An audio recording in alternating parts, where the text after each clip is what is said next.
सड़क से कार को थोड़ा कच्चे में उतार कर दिलीप ने ब्रेक लगाया और पीछे मुड़कर बोला, लो भाई पहुंच गए।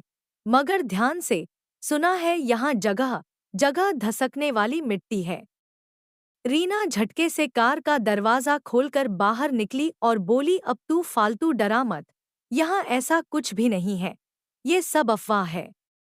अरे सुन मेरी झांसी की रानी, जरा आराम से चल। हो सकता है अफवाह हो, मगर सतर्क रहने में कोई हर्ज तो नहीं है ना। सब साथ साथ रहेंगे। माधव भी कार से बाहर आ गया।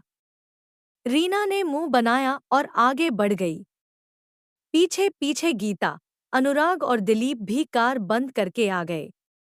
गीता घबराई आवाज में, जब सभी मना कर रहे थे तो यहाँ आने की जरूरत ही क्या थी। जानबूझकर तुम सब मुसीबत को बार बार दावत क्यों देते हो।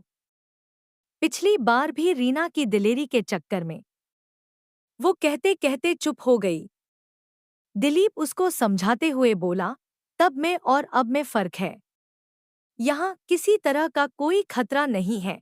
ये सब रेत धसकने की बात केवल सुनी सुनाई है, शायद अफवाह ही हो। हालांकि गीता संतुष्ट नहीं लग रही थी, फिर भी सबके साथ आगे चल दी। सड़क से उतरते ही दूर तक फैली रेत, उसके आगे शोर मचाती गंगा नदी का तेज बहाव और सामने ऊंचा पर्वत। कुल मिलाकर रोमांचित करने वाला दृश्य था। ऋषिकेश से थोड़ा आगे स्थित शिवपुरी नामक इस दर्शनीय स्थल का, जो नदी के तेज बहाव और धसकने वाली रेत के लिए मशहूर है। सबसे आगे रीना भागती हुई नदी के बिल्कुल पास तक पहुंच गई। पांचों अभी तक रेत के इस ओर ही खड़े थे। रीना हाथ हवा में हिलाकर चिल्लाई, अरे अब आ भी जाओ, कब तक डरते रहोगे। देखो मैं बिल्कुल ठीक ठाक हूँ, यहाँ कुछ भी नहीं है। बाकी दोनों तो आगे बढ़ गए, मगर गीता अब भी हिचकिचा रही थी। माधव ने उसकी ओर देखा तो उसके चेहरे पर अभी भी डर के भाव थे। वो शायद पिछली घटना की दहशत से बाहर नहीं आ पा रही थी। उसकी ओर देखते हुए पूरा वाकया माधव की आंखों के सामने घूम गया, जब रीना इसी तरह धनौल्टी की बर्फ पर दौड़ गई थी और अचानक फिसल कर गिर गई थी, और उसके गिरने से गीता भी अपना संतुलन खो बैठी थी। दोनों फिसलते हुए बिल्कुल पहाड़ के किनारे तक पहुंच गईं, जिसके आगे गहरी खाई थी। रीना ने अपने को किसी तरह संभाल लिया, मगर गीता न बचती अगर ऐन मौके पर दिलीप ने उसे पकड़ा नहीं होता। वहां भी सुरक्षा कर्मियों ने सभी को बर्फ पर संभल कर चलने की सलाह दी थी, मगर रीना सबको अनदेखा करते हुए उस घटना ने सभी को, खासकर गीता को, बहुत डरा दिया था।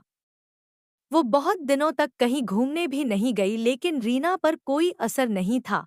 वो अब भी वैसे ही बिंदास और दिलेर थी। माधव ने गीता का हाथ पकड़ा और उसे हिम्मत दी, घबराओ नहीं, हम सब हैं ना। चलो हिम्मत करो और आगे बढ़ो। देखो सब रेत में चल रहे हैं और कोई खतरे वाली बात नहीं है। इतने में दिलीप भी भागता हुआ आ गया। चलना, मैं हूं ना, डरने वाली कोई बात नहीं है। और वो उसका हाथ पकड़कर लगभग खींचते हुए आगे ले गया।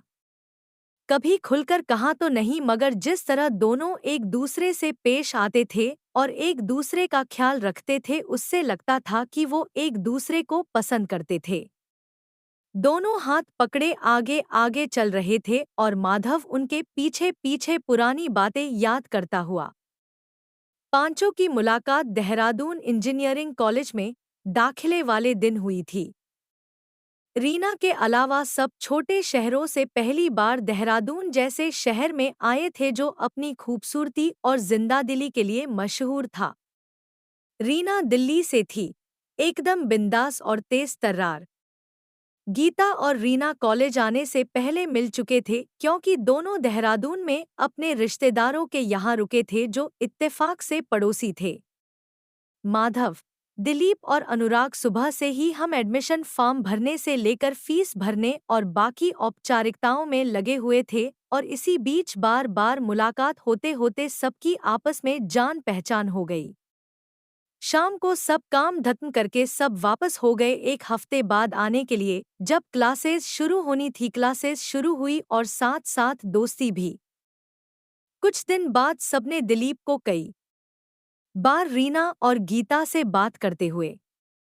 देखा, बाद में पता चला कि तीनों ने कॉलेज के बाद कंप्यूटर क्लास भी ज्वाइन कर ली थी और वहां से इनकी दोस्ती हो गई थी। धीरे धीरे पांचों की दोस्ती हो गई और अपने गैंग से पहचाने जाने लगे। हर छुट्टी में सब कहीं ना कहीं घूमने का प्लान बना लेते।